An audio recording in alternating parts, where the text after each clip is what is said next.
सतीश जी, पहले भी तो एमसीडी के चुनाव हुए, जो काउंसलर हैं अपने अपने इलाके में उनकी उनका पकड़ है, अपना दबदबा है, अपने अपना चुनाव लड़ते थे।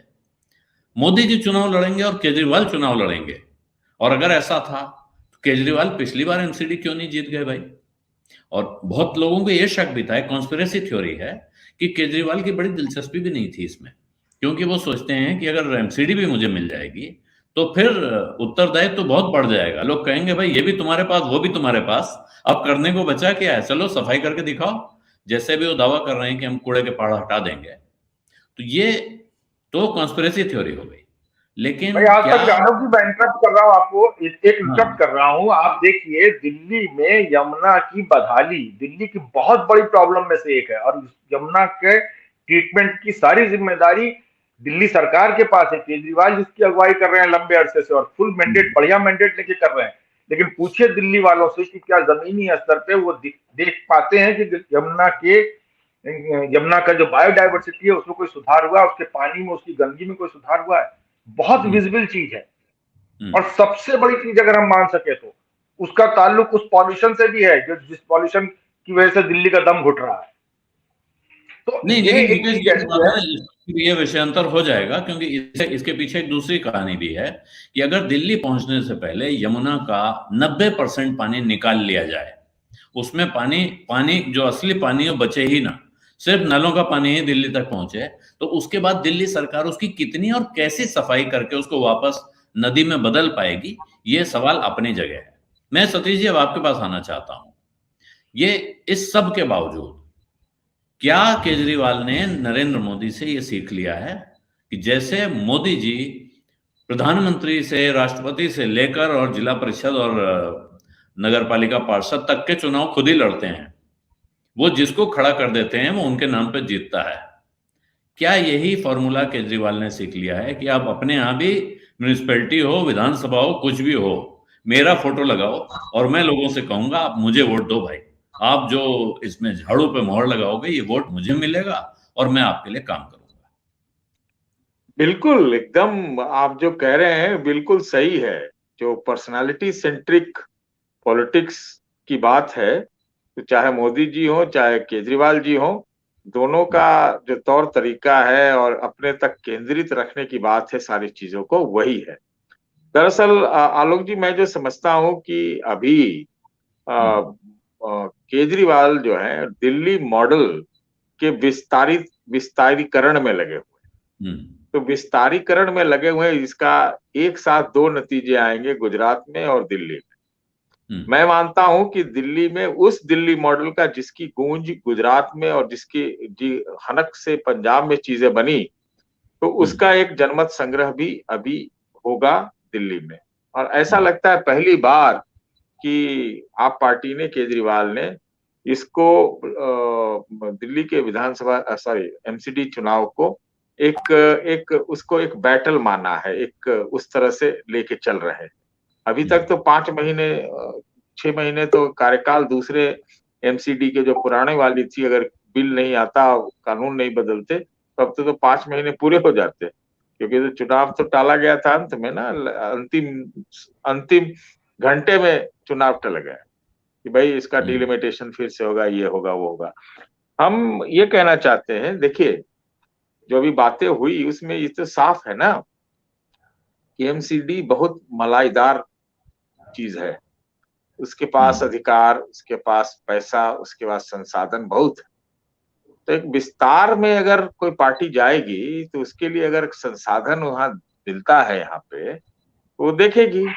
और विस्तार में इस बार मान के चलिए कि जो 2024 का चुनाव होगा, जो अब तक होता आया कि 14 में या 19 में 7 के 7 सीट भाजपा को, इस बार थोड़ा डिफिकल्ट, मतलब डिफिकल्ट नहीं, परिदृश्य डिफरेंट रहेगा कि अगर विस्तार में केजरीवाल हैं, चाहते हैं, तो ऐसा नहीं होगा कि वो इस बार सांसद का भी चुनाव में ये नहीं कहेंगे कि केंद्र में मोदी और दिल्ली में केजरीवाल, ऐसा नहीं कहने वाले। ऐसा बयान आया था पहले। हम्म, तो ये एक परिदृश्य है। तो ठीक है जी, उधर गुजरात मॉडल का टेस्ट गुजरात में है, दिल्ली मॉडल का टेस्ट दिल्ली में है।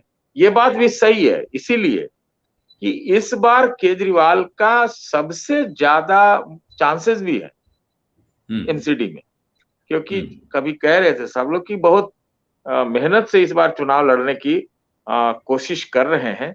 तो मैं जो समझता हूँ इसमें सिर्फ संसाधनों के लिए, कंट्रोल के लिए, और सब दिल्ली का तो रोना रोते रहते हैं केजरीवाल के, हमारे पास तो कुछ है ही नहीं, सब एलजी साहब के पास है, सब केंद्र सरकार के पास है। लेकिन ऐसा वो एमसीडी के बारे में नहीं कहते कि एमसीडी के पास कुछ नहीं है। आप बात समझ रहे हैं? तो जिसमें कम है उसको पूरा करने के लिए भी एमसीडी जो है बड़ा महत्वपूर्ण है साहब। 16,000 करोड़ है ना, तो 16,000 करोड़ कम होता है क्या? वो छोटा मोटा अमाउंट है क्या? कभी तो दिल्ली का बजट भी 16,000 करोड़। और एक चीज और है भाजपा के लिए, भाजपा की दृष्टि से देखिए, मैं मानता हूं कि आजादी के बाद भारतीय जनता पार्टी का जो सही मायने में राजनीतिक उदय या प्रभाव या मतलब स्थापना हम कहेंगे तो दिल्ली से,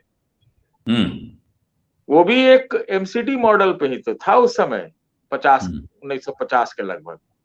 तो भाई भारतीय जनता पार्टी उस समय स्टेट तो था नहीं, एक बार था भी लेकिन बाद में फिर बदल गया था बीच में।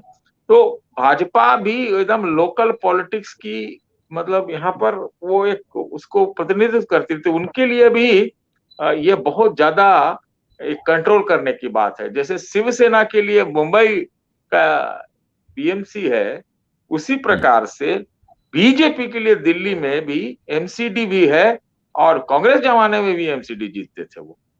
और अब ये बात लगता है केजरीवाल समझ गए हैं कि भाई दिल्ली मॉडल है तो खाली विधानसभा क्यों, विधानसभा का चुनाव देखिए जो अगला होगा वो लोकसभा के बाद होगा, है कि नहीं?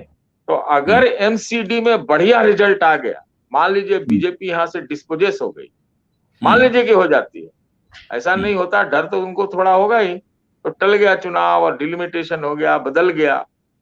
तो अगर यहाँ बहुत अच्छा कर जाते हैं, मान लीजिए बीजेपी को हटा देते हैं और गुजरात से भी उनके लिए कुछ अच्छी खबरें आ जाती, मैं नहीं कह रहा हूं कि वहां बीजेपी को हटा दें, तो आप समझ रहे हैं कि राष्ट्रीय पटल पर जो विस्तारीकरण का जो एक इमेजरी है उसको लेके वो कैसे आगे बढ़ेंगे।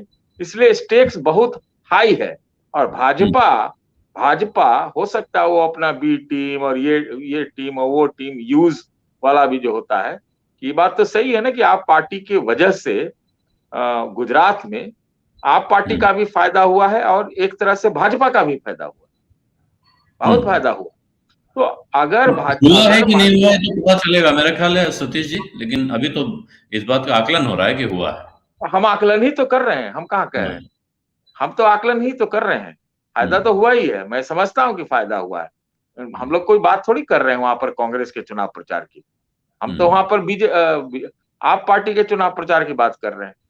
हमको तो लगता है कांग्रेस बीजेपी से ज्यादा कर रहे हैं कभी कभी। तो ये है फायदा हो ले लिया इन्होंने। अब जैसे तो अगर ज्यादा फायदा ले लेगा आप पार्टी, तो क्या ये बीजेपी को बर्दाश्त होगा?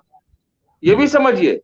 इसके बावजूद कि हम मान लीजिए जो आरोप लगता है कि आलोक जी मैं आपके साथ हूं, मेरे ऊपर बी टीम होने का आरोप लगता है, ठीक है ना, लेकिन अगर मैं बी टीम हूं और हम ए टीम जैसा काम वाला हासिल कर लें तो उसकी गूंज, तो इसलिए भारतीय जनता पार्टी के लिए भी जो है एमसीडी में, इसलिए शायद कोइंसिडेंस है कि चुनाव 1-2 दिन के अंदर हो गया गुजरात के साथ, तो इसलिए बीजेपी के लिए भी बहुत जरूरी है कि ये आदमी एमसीडी तो मान लीजिए हमसे ले लेगा तो पता नहीं क्या क्या ले सकता है आगे, इसलिए उनको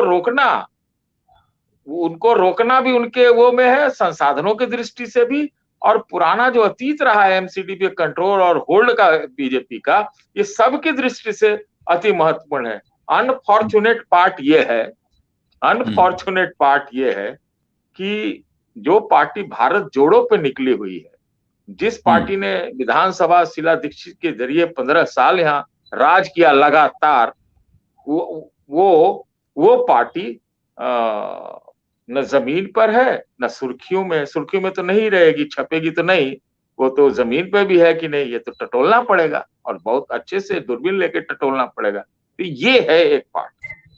अगर मान लीजिए आज आप पार्टी गुजरात में तीसरी शक्ति के रूप में उसकी चर्चा हो रही है, लेकिन क्या कांग्रेस पार्टी की कोई चर्चा दिल्ली को लेकर हो रही है तीसरी शक्ति के रूप में भी? तो ये सारा मेरे हिसाब से पर्सपेक्टिव। सत्य हिंदी का ऐप डाउनलोड करें गूगल प्ले स्टोर पर।